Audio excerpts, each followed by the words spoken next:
ஓம் சாந்தி 19/5/2025 காலை முரளி. ஓம் சாந்தி. பாப்தாதா மதுபன். பாபா சொல்றாங்க, இனிமையான குழந்தைகளே, ஸ்ரீமத் உங்களை உயர்ந்தவர்களாக மாற்றுகிறது. ஆகவே ஸ்ரீமத்தை மறக்காதீர்கள் சொல்றாரு. தன்னுடைய வழியை, மனப்போக்கை விட்டுவிட்டு ஒரு பாபாவின் வழியில் செல்லுங்கள்ன்றாரு.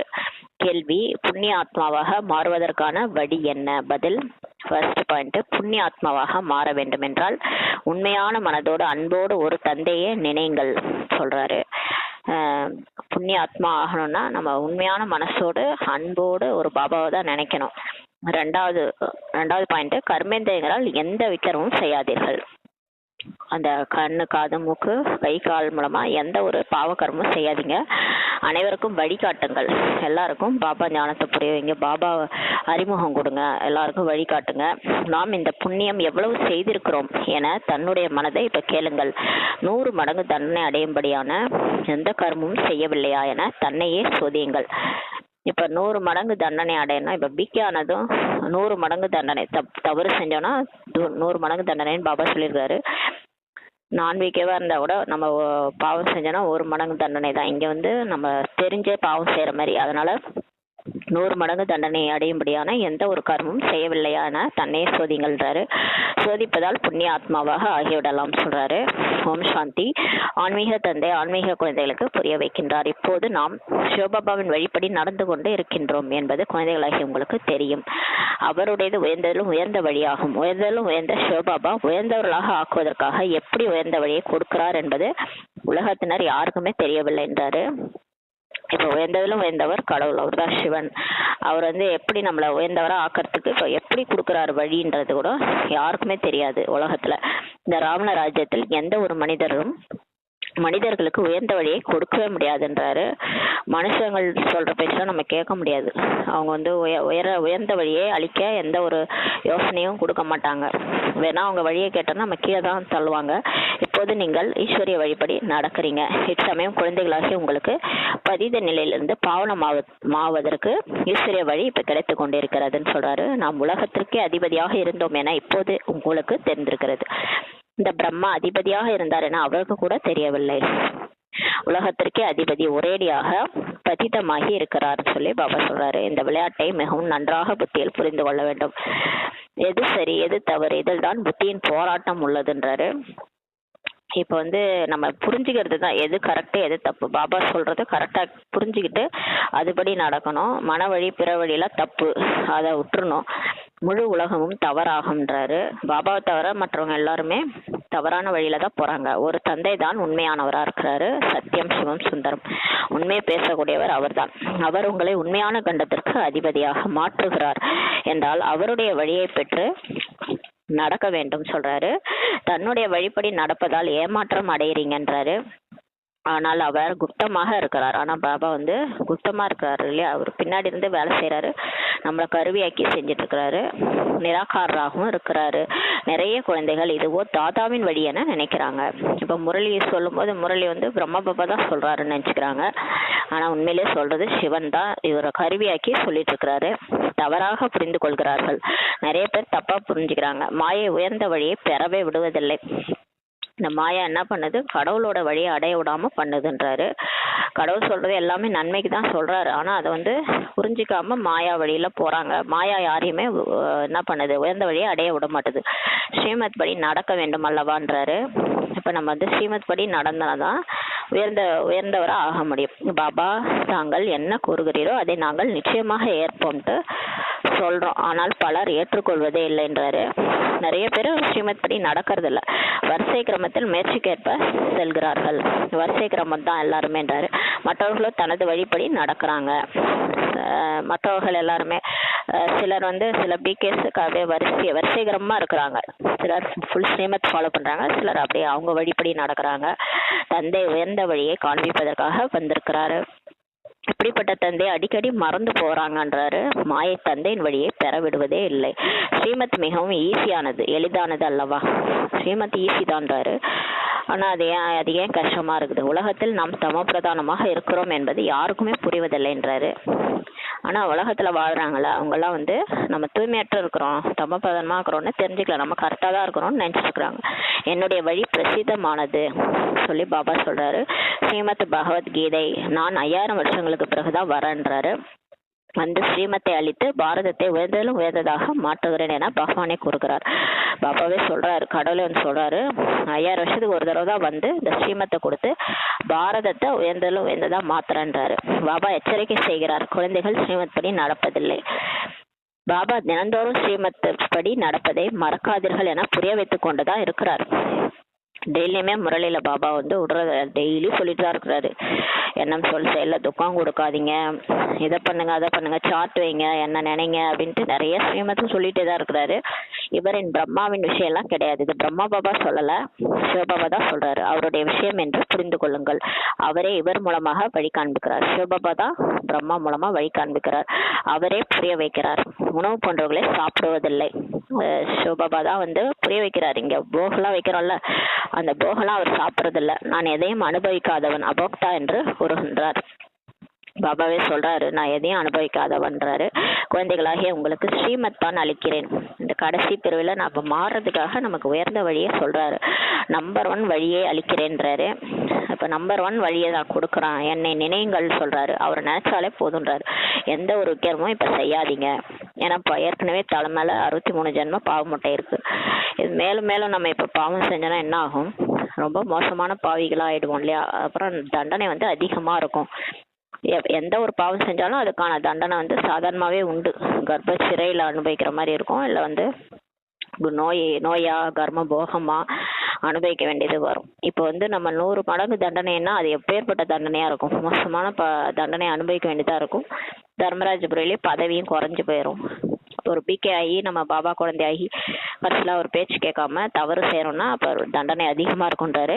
எவ்வளவு பாவம் செய்திருக்கிறேன் என்று தன்னுடைய மனதை கேட்டுக்கொள்ளுங்கள்ன்றாரு. இப்போ நம்ம கேட்டுக்கணும், நம்ம வந்து எவ்வளோ பாவம், இன்னைக்கு ஃபுல் டே நான் எந்த பாவம் பண்ணனா, இது வரைக்கும் ஏதாவது யார் மனசையா கஷ்டப்படுத்தினா, என்ன பாவம் பண்ணனான்னு சொல்லிட்டு உங்க மனசை கேளுங்க. அனைவரின் பாவங்களின் கூடவும் நிறைந்திருக்கிறது என்று அறிகிறீர்கள்ன்றாரு. இச்சமயம் அனைவரும் தவறான வழியில் இருக்கிறாங்க. இப்போ உலகமே தவறான பாதையில போயிட்டு இருக்குது. இப்போது உங்களுக்கு பாபா மூலமாக சரியான வழி கிடைத்திருக்கிறது. ஆனா பாபா நம்மள ஒரு தனி பாதையில கூட்டு போறாரு. உங்களுடைய புத்தியில் முழு ஞானமும் இப்ப இருக்கிறது. நம்ம புத்தியில முழு ஞானமும் வந்துடுச்சு. பாபா சொல்ற எல்லா ஞானமும் பதிஞ்சிருக்கு. கீதையில் என்ன ஞானம் இருக்க வேண்டுமோ அது இல்லை. கீதையில உண்மையான ஞானம் இல்லைன்றாரு. அது பாபாவால் உருவாக்கப்பட்டது கிடையாது. பகவத்கீதை சிவபாபா எழுதல, அது சாஸ்திரங்கள்.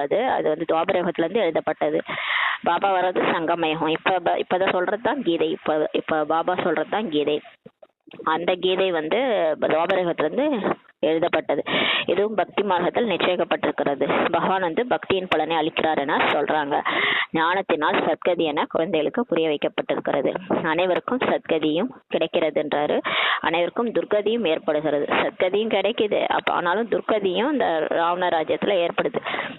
இந்த உலகமே இப்ப தமோ பிரதானமாக இருக்கிறது. யாரும் சதா பிரதானமாக இல்லை என்றாரு. மறுபிறவை எடுத்து இப்போது கடைசியை வந்தடைந்திருக்கிறார்கள். எல்லாரும் மறுபிறவி ஜென்மம் எடுத்து கடைசி பிறவில பிறக்கிறாங்க. இப்போது அனைவரும் தலைக்கு மேல் என்ன இருக்குது? மரணம் காத்திருக்கிறதுன்றாரு. இது பாரதத்தின் விஷயமாகன்றாரு. பாரதத்துலதான் இதெல்லாம் நடக்குது. கீதை என்பது தேவி தேவதா தர்மத்தின் சாஸ்திரமாகன்றாரு. எனவே நீங்கள் மற்ற தர்மத்தில் போவதால் என்ன நன்மை இருக்கிறது? நிறைய அந்த இந்து தர்மத்துல இருக்கிறவங்களாம் மற்ற தர்மத்துக்கு மாற்றலாகி கிறிஸ்துவ தர்மத்துக்கு, முஸ்லீம் தர்மத்துக்கு அப்படிலாம் வந்து மாற்றல் ஆயிடுறாங்க. அதான் சொல்றாரு, எந்த தர்மத்துல இருக்கிறவங்களும் வேற தர்மத்துக்கு போறது இல்லை.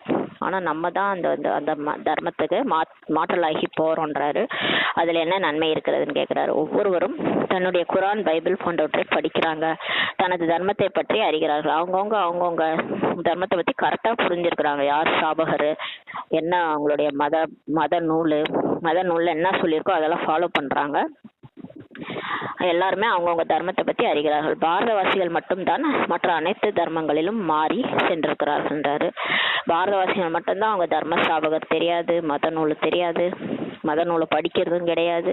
ஆனா மற்ற தர்மத்துக்கு மாற்றலாகி போயிடுறாங்கன்றாரு. மேலும் மற்ற அனைவரும் அவரவர் தர்மத்தில் உறுதியாக தான் இருக்கிறாங்கன்றாரு. ஒவ்வொரு தர்மத்தினரின் முகத்தோற்றமும் தனிப்பட்டதாக இருக்கிறதுன்றாரு. குழந்தைகளே, நீங்கள் உங்களுடைய தேவி தேவதா தர்மத்தை மறந்துட்டீங்கன்ட்டு பாபா நினைவுபடுத்துறாரு நமக்கு. இப்போ பாபா சொல்றாரு, நம்ம தர்மத்தையே மறந்துட்டோன்னு. நீங்கள் சொர்க்கத்தின் தேவதைகளாக இருந்தீங்க, நானே அது என்பதன் பொருளை பாரதவாசிகளுக்கு பாபா தான் சொல்லியிருக்கிறார். நானே அதுனா நான் தான் தேவதையா ஒரு காலத்துல நடிச்சேன். அப்படியே மனுஷனா ஆயிட்டேன், அப்படியே கழுது தெரிஞ்சு கட்டெருமை ஆன மாதிரி மனிதனா ஆயிட்டேன், பாவம் செஞ்சு இப்படி ஆயிட்டேன். அதோட பாபா தான் நமக்கு புரிய வச்சிருக்காரு. மற்றபடி ஆத்மா பரமாத்மா ஆவதில்லை, மற்றபடி கடவுளாலாம் நம்ம ஆக முடியாது. இந்த விஷயங்களே பக்தி மார்க்கத்தின் குருக்கள் உருவாக்கி இருக்கிறாங்க. பக்தி மார்க்கத்துல தான் நானே கடவுள்னு சொல்லிட்டாங்க. கோடிக்கணக்கான குருக்கள் இருக்கிறாங்க. மனைவியிடம் கணவரே உன்னுடைய குருன்ட்டு சொல்றாங்க, ஈஸ்வர் என சொல்றாங்க. கணவரே கடவுள் என்றால் ஏ பகவான் ஏ ராம் என ஏன் கூறுகிறீர்கள்னு சொல்லி கேட்கிறாரு. சரி, கணவர் தான் கடவுள் இல்ல, அப்புறம் எதுக்கு கடவுளை வர கூக்குரல் இட்டு கூப்பிடுறீங்கன்றாரு. மனிதர்களின் புத்தி முற்றிலும் கல்லாகி விட்டது, நானும் எவ்வாறு தான் இருந்தேன் என இவரும் கூறுகிறார். யார்? பிரம்மா பாபா. நம்மளும் அப்படிதான் இருந்தோம். பக்தி பண்ணும்போது நம்மளும் அந்த மாதிரி தான் எல்லாத்தையும் புரிஞ்சிட்டு இருந்தோம். இப்பதான் நமக்கு ஞானம் கிடைக்குது. வைகுண்டத்திற்கு அதிபதியாகிய ஸ்ரீகிருஷ்ணர் எங்கே? பிறகு அவரை கிராமத்து சிறுவன் என்று சொல்லிட்டாங்க. கிருஷ்ணர் சொர்க்கத்துக்கே அதிபதியா இருந்தாரு, அவரை போய் கிராமத்து சிறுவன் சொல்லிட்டாங்க. ஷியாம் சுந்தர் என்று சொல்றாங்க. பொருளை புரிஞ்சு கொள்வதே இல்லை என்றாரு. யார் நம்பர் 1 அழகாக இருந்தாரோ அவரே கடைசி நம்பரில் தமோ பிரதானமாக கருப்பாக மாறிவிட்டார் என இப்போது பாபா உங்களுக்கு புரிய வைக்கிறார். கிருஷ்ணர் எவ்வளவு அழகா இருந்தாரோ அவரு தான் இப்படி ஆயிட்டாரு, மறுஜன்மம் எடுத்துட்டு பாபா நமக்கு புரிய வைக்கிறார். நாம் அழகாக இருந்தோம், பிறகு கருப்பாகி விட்டோம் என நீங்கள் புரிந்து கொள்கிறீர்கள்ன்றாரு. 84 பிறகுகளின் சக்கரத்தில் சுழன்று இப்போது கருப்புலேருந்து வெள்ளையாக மாறுவதற்காக பாபா என்னை நினைங்கள் என்று ஒரே மருந்தை தான் நமக்கு கொடுக்குறாரு. பாபா ஒண்ணுதான் சொல்றாரு, நீங்க மறுபிறவை எடுத்து இப்படி ஆயிட்டீங்க, திரும்ப நீங்க அந்த மாதிரி ஆகணும்னா என்ன நினைங்கன்னு தான் சொல்றாரு. உங்களுடைய ஆத்மா அழுக்கிலிருந்து தூய்மையாகிவிடும், உங்களுடைய பிறவிக்கான பாவங்கள்லாம் அழிஞ்சு போகும் சொல்றாரு. ராவணன் வந்ததுலேருந்து நீங்கள் விழுந்து பாவாத்மா ஆகியிருக்கிறீர்கள் என அறிகிறீர்கள். மாயால மாட்டிட்டு தான் நம்ம இப்படி ஆயிட்டோம். இதுவே பாவாத்மாக்களின் உலகமாகும். ஒருவரும் இங்க அழகாக இல்லைன்றாரு. தந்தையை தவிர அழகாக வேற யாருமே இல்லை. நீங்கள் சொர்க்கவாசியாக அழகாக மாறுவதற்காக வந்துள்ளீர்கள். இப்போது சியாம் நரகவாசியாவார், ஏனென்றால் காமசிதையில் அமர்ந்து கருப்பாகி உள்ளார்கள்ன்றாரு. இந்த சுந்தர் ஷியாம் அப்படின்னு சொல்றாங்களா, ஷியாம்னா கருப்பாயிட்டோன்னு அர்த்தம். அந்த நரகவாசியா இருக்கிறாரு இப்ப ஷியாம். ஏன்னா காமசிதையில அமர்ந்து எல்லாரும் கருப்பாயிட்டாங்கன்றாரு. காமம் மிகப்பெரிய எதிரி என பாபா சொல்றாரு. இதை யார் வெற்றி அடைகிறார்களோ அவர்கள் உலகத்தை வெற்றி அடைகிறார்கள் சொல்லி பாபா சொல்றாரு. நம்பர் 1 காமம் தான்றாரு. அவர்களுக்கு தான் பதித்தமானவர்கள் என்று சொல்லப்படுகிறது. கோபப்படுவர்களை பதித்தமானவர்கள் என்று சொல்ல முடியாதுன்றாரு. பதிதிலிருந்து பாவனமாக்க வாருங்கள் என தான் அழைக்கிறாங்க. எனவே இப்போது பாபா வந்திருக்கிறார் எல்லாரையும் தூய்மையாக்க. இந்த கடைசி பிறையில் தூய்மையாகுங்கள் எனதான் சொல்றாரு பாபா. இரவுக்கு பிறகு பகல் வருவது போல பகலுக்கு பிறகு இரவு ஏற்படுகிறது. அதே போல சங்கமேகத்திற்கு பிறகு சத்தியுகம் வர வேண்டும். கண்டிப்பா இந்த சங்கமேகம் முடிஞ்சு சொர்க்கம் வரும்ன்றாரு. இந்த சக்கரம் சுழல்கிறது. மற்றபடி வேற எங்கோ ஆகாயத்திலோ அல்லது பாதாளத்திலோ உலகம்லாம் கிடையாது. நிறைய பேர் நினைக்கிறாங்க வானத்துல ஏதோ ஒரு சொர்க்கம் இருக்கு, பாதாளத்துல நரகம் இருக்கு அப்படிலாம் நினைக்கிறாங்க. அந்த மாதிரிலாம் எதுவும் இல்லை. இது ஒரே பூமி தான். இதே பூமி சொர்க்கமா இருந்துச்சு, இப்ப நரகமாயிடுச்சு. இதே சிருஷ்டி தான் சத்தியுகம், திரேதாயுகம், துவாபரயுகம், கலியுகம்ட்டு மாறுது. இங்கேதான் இருக்கிறது. மரமும் ஒன்றுதான், வேற எதுவும் இருக்க முடியாது. பல உலகங்கள் இருக்கிறது என்று கூறுவது அனைத்தும் கட்டுக்கதையாகுன்றாரு. வேற்று கிரகம்லாம் அங்க இருக்குது, அங்கெல்லாம் உலகம் இருக்குன்னு நினைச்சுக்கிறாங்க. அதெல்லாம் பொய்யின்றாரு. அது அனைத்தும் பக்தி மார்க்கத்தின் விஷயங்கள் என பாபா சொல்றாரு. இப்போது பாபா சத்தியமான விஷயங்களை சொல்றாரு. நாம் எவ்வளவு ஸ்ரீமத் படி நடந்து சதப்பிரதானமாக புண்ணிய ஆத்மாவாக மாறிக்கொண்டிருக்கிறோம் என தனக்குள்ளேயே பார்த்துக்கோங்கன்றாரு. தூய்மையானவர்களுக்கு புண்ணிய ஆத்மான்ட்டு சொல்லப்படுது, விகாரிகளுக்கு தான் பாவாத்மா என்று சொல்லப்படுகிறது. விகாரத்தில் ஈடுபடுவது கூட பாவமாகுன்றாரு. இப்போது தூய்மையாகுங்கள்ட்டு பாபா சொல்றாரு. என்னுடையராகி விட்டீர்கள் என்றால் என்னுடைய ஸ்ரீமத் படி நடங்கன்றாரு பாபா. முக்கியமான விஷயம், எந்த பாவமும் இப்ப செய்யாதீங்க. விகாரத்தில் ஈடுபடுவதல் நம்பர் 1 பாவமாகுன்றாரு. இன்னும் நிறைய பாவங்கள் நடக்கிறது. திருடுதல், ஏமாற்றுதல் போன்றவைகளும் செய்யறாங்கன்றாரு. நிறைய பேரை அரசாங்கமும் பிடிக்கிறது, கவர்மெண்ட் கூட பிடிக்குது திருடுறவங்க ஏமாற்றுறவங்கள. நாம் எந்த பாவமும் செய்யவில்லையா என நீங்கள் உங்களின் மனதை கேளுங்கள் என குழந்தைகளுக்கு பாபா கூறுகின்றார். நாம் திருடினோம் அல்லது லஞ்சம் வாங்கினோம் என்றால் பாபா அனைத்தும் அறிந்தவர், அதனால் அவருக்கு அனைத்தும் தெரியும் என நினைக்காதீர்கள் சொல்றாரு. பாபா சர்வவியாபின்ட்டாங்க, அதே மாதிரி அந்தர்யாமின்ட்டாங்க. நம்ம மனசுல இருக்கிறது நம்ம பண்றதெல்லாம் பாபா பார்த்துட்டு இருக்க மாட்டாரு. நமக்குள்ளார ஸ்டோர் ஆகும், அவ்வளவுதான். நம்ம என்ன செய்யறோமோ அது நமக்குள்ளார ஆத்மால ஸ்டோர் ஆகுது. மற்றபடி பாபாவுக்கு தெரியலாம் கிடையாது, நம்ம சொன்னாதான் தெரியும். இல்லை, எல்லாம் அறிந்தவர் என்பதன் பொருள் அது இல்லைன்னு சொல்றாரு. எல்லாம் அறிந்தவர்னா அப்படி கிடையாது. யாராவது திருடினாங்க, பாபாவிற்கு தெரியும். பிறகு என்ன? இப்ப யாராவது திருடுறாங்க, பாபாவுக்கு தெரியும். அப்புறம் என்ன ஆகும்? யார் திருடினார்களோ அவர்களுக்கு 100 மடங்கு தண்டனை கிடைக்கும்ன்றார். அதிகமாக தண்டனை அடைவாங்க. திருடினாங்கன்னா அதற்குரிய தண்டனை கண்டிப்பா கிடைக்கும். அதிகமா தண்டனை அடைவாங்க. பதவியும் குறைஞ்சு போகின்றாரு. ஒருவேளை அம்மாதிரியான காரியங்களை செய்தார்கள் என்றால் தண்டனை அனுபவிக்க நேரிடும் என பாபா புரிவிக்கிறார். ஈஸ்வரனுடைய குழந்தையாக மாறிய பிறகும் சிலர் திருடுறாங்க. சிவபாபாவோட இவ்வளவு சொத்து கிடைக்கிறது, அவருடைய பொக்கிஷத்திலிருந்து திருடுகிறார்கள் என்றால் இது மிகப்பெரிய பாவமாகின்றார். சிவன் சொத்து குலநாசம் சொல்லுவாங்க, பக்தியிலே சொல்லுவாங்க. பிகே ஆயிட்டு இங்க சிவன் தான் பாடம் எடுக்கிறாரு. சிவன் கிட்டதான் இவ்வளோ பொக்கிஷங்களும் வருதுன்னா சென்டர்ல நம்ம அங்க போய் திருடுறோம்னா அப்ப என்ன ஆகுறது நம்ம நிலைமை? அவருடைய பொக்கிஷத்திலிருந்து திருடுறாங்கன்னா மிகப்பெரிய பாவமாகின்றாரு. சிலருக்குள் திருடும் பழக்கம் இருக்கிறது, அவருக்கு சிறைப்பறவை என்று கூறப்படுகிறதுன்றாரு. சிலருக்கு அது சம்ஸ்காரமா இருக்கும்.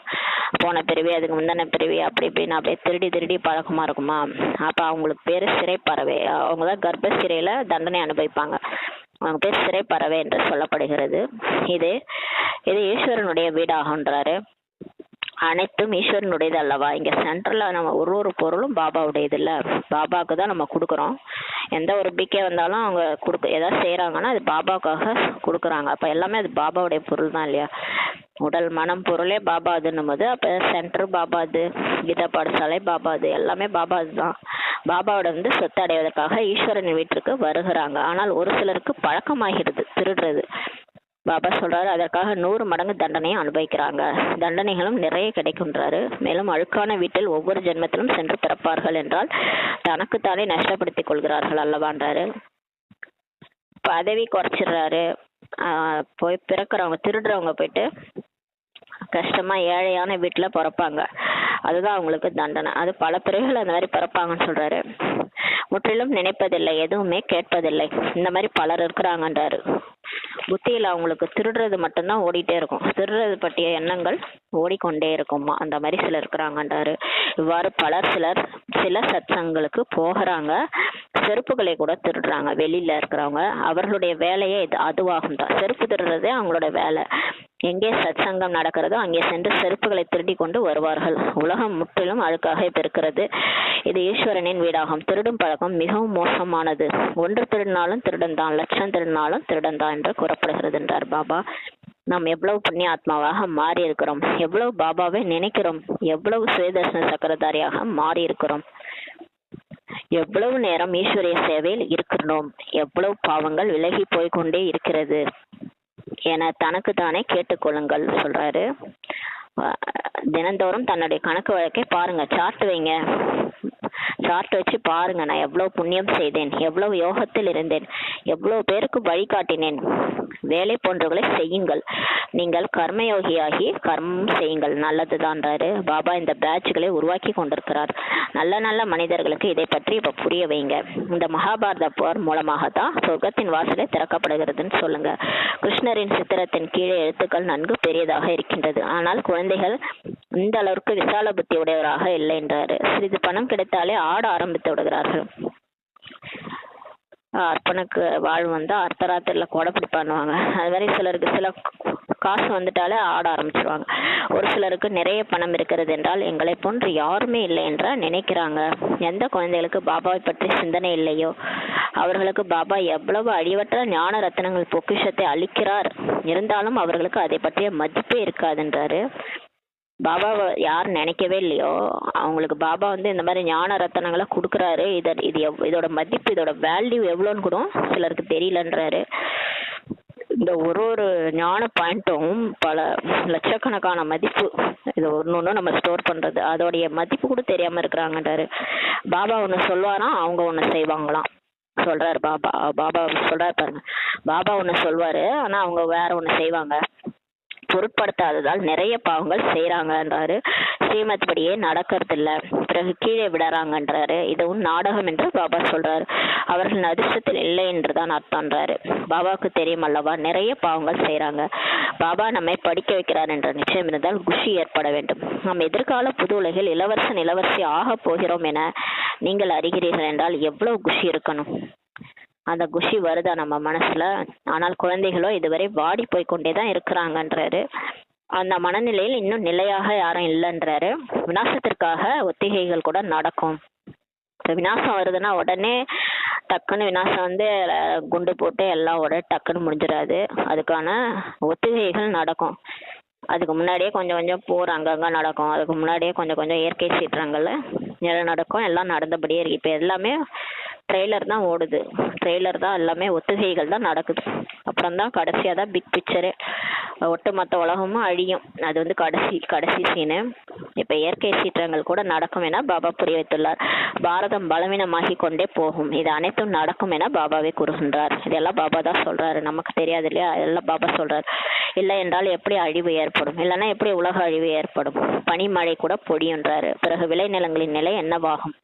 பனிமழைலாம் பொழிஞ்சா சாப்பாடு வராது இல்லையா? விளைநிலங்களின் நிலையெல்லாம் என்ன ஆகும்? லட்சக்கணக்கானவர்கள் இறந்து கொண்டே போவாங்க. யாரும் தெரிவிக்க முடியாது. யார் இறந்தாங்க போனாங்க எதுவும் தெரியாது. எனவே நான் எவ்வளவு பாபாவை நினைக்கிறேன் என தன்னைத்தானே செக் பண்ணுங்க, சோதிங்கள் என முக்கியமாக இப்ப பாபா நமக்கு புரிய வைக்கிறார், எச்சரிக்கிறார். இன்னைக்கு பாபா, தாங்கள் மிகவும் இனிமையானவர், தாங்கள் அதிசயம் செய்கிறீர்கள், தங்களை நினைத்தால் 21 பிறவிக்கு ஒருபோதும் நோய்கள் ஏற்படாது என்பது தங்களின் கட்டளை. நம்ம சொல்றோம் பாபா கிட்ட, தன்னை ஆத்மா என்று உணர்ந்து தந்தையை நினைத்தால் நான் உறுதி அளிக்கிறேன் சொல்லி பாபா சொல்றாரு என்று நேரடியாக பாபா உங்களுக்கு சொல்றாரு. பிறகு நீங்கள் மற்றவர்களுக்கு சொல்றீங்க. பாபா டைரக்டா நமக்கு சொல்றாரு, என்ன நினைச்சா ஆத்மான்னு புரிஞ்சு என்ன நினைச்சீங்கன்னா உங்களுக்கு 21 பிறவிகளுக்கு நோய் வராது அப்படின்ட்டு நம்ம பாபா சொல்றாரு. நம்ம மற்றவங்களுக்கும் சொல்றோம், தந்தையாகி என்னை நினைங்கள், மிகவும் அன்பு செலுத்துங்கள் என பாபா சொல்றாரு. அழுக்குல இருந்து தூய்மையாவதற்காக உங்களுக்கு எவ்வளவு எளிதான வழியை காண்பிக்கிறேன்னு சொல்றாரு. நாங்கள் பெரிய பாவாத்மா என சிலர் சொல்றாங்க. சரி, இனிமேல் இது போன்ற பாவங்களை செய்யாதீங்கன்ட்டு பாபா சொல்றாரு. என்னை நினைத்து கொண்டே இருந்தால் பல பிறவிகளின் பாவங்கள் என்னென்ன இருக்கிறதோ அது இந்த நினைவில் எரிந்து கொண்டே போகின்றாரு. நினைவுதான் முக்கியமான விஷயமாகும். இதற்கு எளிய நினைவு என்று சொல்லப்படுகிறது. ஈஸியான யோகாவே இதுதான்றாரு. புத்தியால பரமாத்மாவை நினைக்கணும். யோகா என்ற வார்த்தையை கூட விட்டுடுங்கன்றாரு. நினைவு தான் சரியான வார்த்தை. நினைவு யாத்திரை யோகா கூட கிடையாது. யோகான்னா நம்ம அந்த யோகா கை கால அசைக்கிறது அது மாதிரி கிடையாது. இது வந்து புத்தியால பாபா நினைக்கிறது, அவ்வளவுதான். சன்னியாசிகளின் அடயோகமும் விதவிதமாக இருக்கின்றதுன்றாரு. பல்வேறு விதமாக கற்பிக்கிறாங்க. இந்த பாபா நிறைய குருக்களிடம் சென்றிருக்கிறார் அல்லவா? இப்போது எல்லையற்ற தந்தை இதை அனைத்தையும் விடுங்கள் என்று கூறுகிறார். இப்போ வந்து நம்ம பாபா வந்து அந்த பக்தியில நம்ம என்னென்னலாம் பண்ணோமோ அதெல்லாம் விட்டுடுங்கன்றாரு. இவர்கள் அனைவரையும் கூட நானே தான் சீர்திருத்துகிறேன், இந்த சாது சன்னியாசிகளை கூட நான் தான் சீர்திருத்துகிறேன்ட்டு பாபாவே சொல்றாரு. இவ்வாறு கூறுவதற்கு வேறு யாருக்கும் சக்தி கிடையாது. எந்த ஒரு மனுஷனையும் மாற்ற முடியாதுல்ல. இது கடவுளே வந்து சொல்லிட்டு இருக்காரு. இவ்வாறு சொல்றதுக்கு யாருக்கும் சக்தி கிடையாது. நான் இந்த சாதுக்களையும் திருத்துகிறேன் என பாபா தான் கூறியுள்ளார். சிவபாபா தான் சொல்றாரு. பிறகு இவர்கள் எப்படி குருவாக முடியும் சொல்லி கேட்கிறாரு. எனவே முக்கியமாக ஒரு விஷயத்தை பாபா வந்து இப்ப புரிய வைக்கிறார். நான் எந்த பாவம் செய்யவில்லையா என உங்கள் மனதையே இப்ப கேளுங்க. நம்ம மனசை கேட்டுங்க. நம்ம மாறினாதான் வந்து உலகம் மாறும். அதனால இப்ப கேட்க சொல்றாரு, நான் எந்த பாவம் செய்யல தானே, யாருக்கும் துக்கம் கொடுக்கவில்லையா, இதில் எந்த துன்பமும் இல்லை, முழு நாளில் எவ்வளவு பாவம் செய்துள்ளேன், எவ்வளவு நினைத்தேன் என தனக்குள் இப்ப செக் பண்ணணும், சோதிக்க வேண்டும். நினைவினால் தான் பாவங்கள் எரிந்து போகும். பாபா நினைக்க தான் நம்ம பாவம் அழிஞ்சு போகும். முயற்சியும் செய்யணும். இது மிகவும் கடினமான வேலையாகும் சொல்றாரு. ஞானத்தை அளிப்பவர் ஒரே ஒரு தந்தை தான் முக்தி, ஜீவன் முக்தியின் வழியை நமக்கு காண்பிக்கிறார். நல்லது. இனிமையான காணாமல் போய் கண்டெடுக்கப்பட்ட செல்ல குழந்தைகளுக்கு தாயும் தந்தையுமாகிய பாப்தாதாவின் அன்பு நினைவுகள் மற்றும் காலை வணக்கம். ஆன்மீக குழந்தைகளுக்கு ஆன்மீக தாய் தந்தை நமஸ்தே. நம்ம ஆன்மீக குழந்தைகள் ஆன்மீக தாய் தந்தைக்கு நமஸ்தே. தாரணைக்கான முக்கிய சாரம், ஃபர்ஸ்ட் பாயிண்ட், பாபா அழியாத ஞான ரத்னங்களின் பொக்கிஷங்களை கொடுக்கிறார். அதற்கு மரியாதை கொடுங்க. பொருட்படுத்தாதவர்களாக மாறி அலட்சியம் செய்து பாவ கர்மங்களை செய்யக்கூடாது. பகவான் நமக்கு படிக்க வைக்கிறார் என்ற நிச்சயம் இருந்தால் அளவற்ற குஷியில் இருக்க வேண்டும் சொல்றாரு. 2வது பாயிண்ட், ஈஸ்வரிய வீட்டில் ஒருபோதும் திருட வேண்டும் என்ற எண்ணமே வரக்கூடாது. இந்த பழக்கம் மிகவும் மோசமானது. ஒன்று திருடினாலும் திருடன் தான், லட்சம் திருடினாலும் திருடன் தான் என்று சொல்லப்படுகிறது. நாம் எவ்வளவு புண்ணிய ஆத்மாவாக ஆகியிருக்கிறோம் என்று தனக்குள்ளேயே இப்ப கேட்டுக்கொள்ள வேண்டும் சொல்றாரு. வரதானம், பலமிழந்து மனமுடைந்து சக்தியற்ற ஆத்மாக்களுக்கு அபரிதமாக சக்தி தரும் ஆன்மீக இரக்க மனம் உள்ளவர் ஆகுகன்ற வரதானம் கொடுக்குறாரு. இப்போ எல்லாருமே பலம் இழந்து கிடக்குறாங்க, மனம் உடைஞ்சு போய் சக்தி இல்லாமல் இருக்கிறாங்களே, அந்த ஆத்மாக்களுக்கெல்லாம் அபரிதமாக சக்தி தரக்கூடிய ஆன்மீக இரக்க மனம் உள்ளவர் ஆகுக. இப்போ நம்மளும் அப்படிதான் வரும்போது நம்ம எப்படி வந்தோம்? பலம் இல்லாமல் சக்தி இல்லாமல் தான் வந்தோம். பாபா நமக்கு முரளிய அன்பா இரக்க மனம் உள்ளவராகி நம்மளை அன்பா மடியில ஏற்றிட்டு நமக்கு முரளி சொன்னாரு, நம்மளை அன்பா பார்த்துக்கிட்டாரு, பாலனை பண்ணாரு, நம்மளை எப்படி மாத்தினாரு, அதே மாதிரி நம்மளை சக்திசாலியா மாத்துறாரு இல்லையா. இப்ப நம்ம மாறி மற்றவங்களும் அதே மாதிரி நிறைய பேர் வருவாங்க, மனமுடைந்து பலமிழந்து வருவாங்க. அவங்களுக்கு நம்ம அபரிதமான சக்தி தரணும். அந்த மாதிரி தரக்கூடிய ஆன்மீக இரக்க மனமுள்ளவர் ஆகுகன்ற வரதானம் கொடுக்குறாரு. ஆன்மீக இரக்க மனமுள்ள குழந்தைகள் மகாதானியாகி முற்றிலும் நம்பிக்கை இழந்தவர்களுக்குள்ளும் நம்பிக்கை பெற செய்வாங்க. சக்தியற்றவர்களை சக்தி வாய்ந்தவராக மாற்றி விடுவாங்க. ஏழைக்கும் ஆதரவற்றோருக்குமே தானம் வழங்கப்படும் இல்லையா. யார் ஏழையோ யார் ஆதரவு இல்லாம இருக்காங்களோ அவங்களுக்கு தான் தானம் வழங்கப்படும் இல்லையா. சக்தியற்று மனமுடைந்து பலவீனமான பிரஜைகளான ஆத்மாக்களுக்கும் ஆன்மீக இரக்க மனமுள்ளவராகி மகாதானி பாகுங்கன்றாரு. இப்ப நம்மளுக்குள்ளாரே பிகேஸ்குள்ளாரே அந்த மாதிரி இருப்போம் இல்லையா. ஒரு சிலர் ரொம்ப துக்கமா இருப்பாங்க, அவங்களுக்கும் நீங்க கொடுங்க. ஆனா மகாதானியா இருந்து கொடுக்காதீங்க. உங்களுக்குள் ஒருவர் மகாதானி அல்ல, ஆனா நமக்குள்ளார சகயோகிகள்ன்றாரு. அவர்கள் ஒத்துழைப்பில் துணை செய்பவர்கள், சகோதரர்கள். உங்களுக்கு முடியலன்னா அவங்க ஹெல்ப் பண்ணுவாங்க, அவங்களுக்கு முடியலன்னா நீங்க ஹெல்ப் பண்ணுங்க. நீங்க எல்லாரும் ஒருத்தவங்க மற்றவங்க சகோதரர்கள், நம்ம பிகேஸ் எல்லாரும். அதனால ஒருத்தவங்க மற்றவங்களுக்கு ஒத்துழைப்பு கொடுங்க. உங்களுக்கு நிகரான முயற்சியாளர்கள், சகயோகம் செய்யுங்கள். உங்களை மாதிரி தான் அவங்களும் முயற்சி செய்யறாங்க இல்லையா. அவங்களும் பாபா நினைக்கிறாங்க, அவங்களும் சக்தி எடுக்கிறாங்க, அவங்களும் அமிர்த வேலை பண்றாங்க. உங்களை மாதிரி தான் இருக்கிறாங்க. அவங்க கொஞ்சம் துக்கத்துல இருக்கும்போது நீங்க கொஞ்சம் ஹெல்ப் பண்ணுங்க, நீங்க துக்கத்துல இருக்கும்போது அவங்க ஹெல்ப் பண்ணுவாங்க. அதனால சகயோகம் செய்யுங்க. தானம் அல்ல, தானம் ஏழைகளுக்கு தான் கொடுக்கப்படும், ஆதரவற்றவர்களுக்கு தான் கொடுக்கப்படும். அதனால இங்க இருக்கிறவங்களுக்கு கிடையாது. தானம் அல்ல, சகயோகம் செய்யுங்கள் சொல்றாரு. ஸ்லோகன்: எப்போதும் ஒரு தந்தையின் உன்னத தொடர்பில் இருந்தால் எவரது சகவாசத்தாலும் பாதிப்படைய மாட்டீங்கன்றாரு. எப்பயுமே பாபா ஒருத்தர் தான் எனக்கு, அவரை தவிர எனக்கு யாரும் இல்லை அப்படின்ட்டு அந்த உன்னத தொடர்புல இருந்தீங்கன்னா எந்த ஒரு சகவாச தோஷம், தீய சகவாசம்லாம் சொல்றாருல, போய் மாட்டிக்க மாட்டோம், யாருக்கிட்டையும் மாட்டிக்க மாட்டோம், பாதிப்படைய மாட்டீங்கன்றாரு. அவ்யக்த சமிஞை: ஆன்மீக கௌரவத்தையும் தூய்மை எனும் ஆளுமையும் கையாளுங்கள். தூய்மை மட்டுமின்றி அதனுடன் முகம் மற்றும் நடத்தையில் ஆளுமை எனும் ஆன்மீக பெருமத்தில் இருங்கள். தனது ஆன்மீக பர்சனாலிட்டியை நினைவில் வச்சு சதா முகமலர்ச்சியுடன் இருந்தால் அனைத்து கேள்விகளும் முடிந்துவிடும். அமைதியின்றி மன இறுக்கத்தில் உள்ள ஆத்மாக்களும் உங்களது மலர்ந்த முகம் கொண்ட பார்வையால் முகமலர்ச்சி பெறுவார்கள் சொல்றாரு. ஓம் சாந்தி. நன்றி பாபா, நன்றி தாமா, நன்றி பரிவாரம்.